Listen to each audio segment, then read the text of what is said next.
शेतकरी ऊस उत्पादक संघर्ष समिती या मराठवाड्यातल्या ऊस उत्पादक शेतकऱ्यांनी आपल्या पक्ष संघटना जाती आणि धर्माच्या पलीकडे जाऊन आम्ही पिकवत असलेल्या ऊसाला उत्पादन खर्चावर आधारित आणि ज्या पद्धतीनं एकूण ऊसाच्या उत्पन्नामधून बाय प्रॉडक्ट ज्या पद्धतीने निर्माण होत आहेत या पार्श्वभूमीवरती ऊसाचं आंदोलन केलं।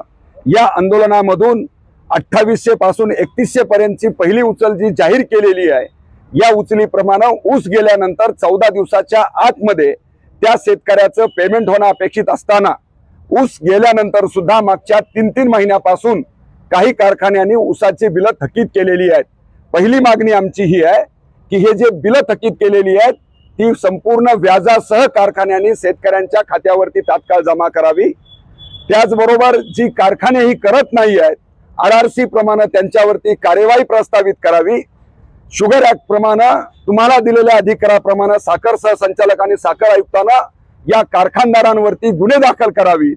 हे कारखान्याच्या लायसन्स गाळप परवाने घेताना ज्या ज्या अटी आणि शर्ती तुम्ही मान्य केलेल्या आहेत की आम्ही कुठल्याही साखरेच्या विक्रीवरती किंवा बाय प्रॉडक्टच्या विक्रीवरती अवलंबून न राहता शेतकऱ्यांनी घातलेल्या ऊसाचे बिल आम्ही 14 दिवसामध्ये अदा करू, या अटी आणि शर्तीप्रमाणे ताबडतोब कारवाई करावी अशा मुख्य मागणीला घेऊन आज आम्ही या ठिकाणी आलेलो आहोत। जवळपास 750 कोटी रुपयापर्यंतची थकबाकी या विभागातल्या शेतकऱ्यांची देणं बाकी राहिलेली आहे। ही अत्यंत गंभीर आणि शेतकऱ्यांच्या एकूण आर्थिक जीवनावरती दुष्परिणाम करणारी, आधीच मराठवाड्यातले शेतकरी मोठ्या प्रमाणामध्ये आत्महत्या करतायत, त्यांना आत्महत्येच्या खाईत लोटण्यासाठीच हे मदत करणारं काम साखर सहसंचालक साखर आयुक्त आणि कारखानदार करतायत की काय, अशा प्रकारचा आरोप घेऊन आम्ही आज या ठिकाणी आलेलो आहे।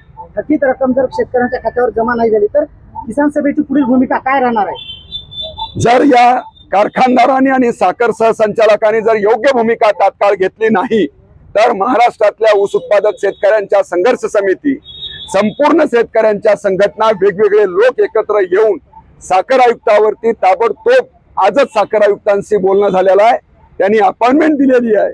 सनदशीर मार्गाने हा सगळा प्रयत्न ऊस उत्पादक शेतकरी करतील। या उपरही जर अशा प्रकारचा ताबडतोब कार्यवाही झाली नाही तर शेतकरी आणि शेतकऱ्यांचा पोरगा कायदा हातात घेऊन कारखान्यावरती आणि सहसंचालकांनी आयुक्तावरती चालून गेल्याशिवाय राहणार नाही, असा इशारा या माध्यमातून आम्ही आपल्या सगळ्याला देत आहोत। झालेच पाहिजे, झालेच पाहिजे। शेतकऱ्याच्या खात्यात तात्काळ वर्ग झालेच पाहिजे, झालेच पाहिजे, झालेच पाहिजे। थकीत करणाऱ्या कारखान्यावर कारवाई झालीच पाहिजे, झालीच पाहिजे, झालीच पाहिजे। आरआरसी प्रमाणात तात्काळ कारखान्यावर कारवाई झालीच पाहिजे, झालीच पाहिजे, झालीच पाहिजे। शेतकरी एकजूट जिंदाबाद, जिंदाबाद, जिंदाबाद। शेतकरी एकजूट जिंदाबाद, जिंदाबाद, जिंदाबाद।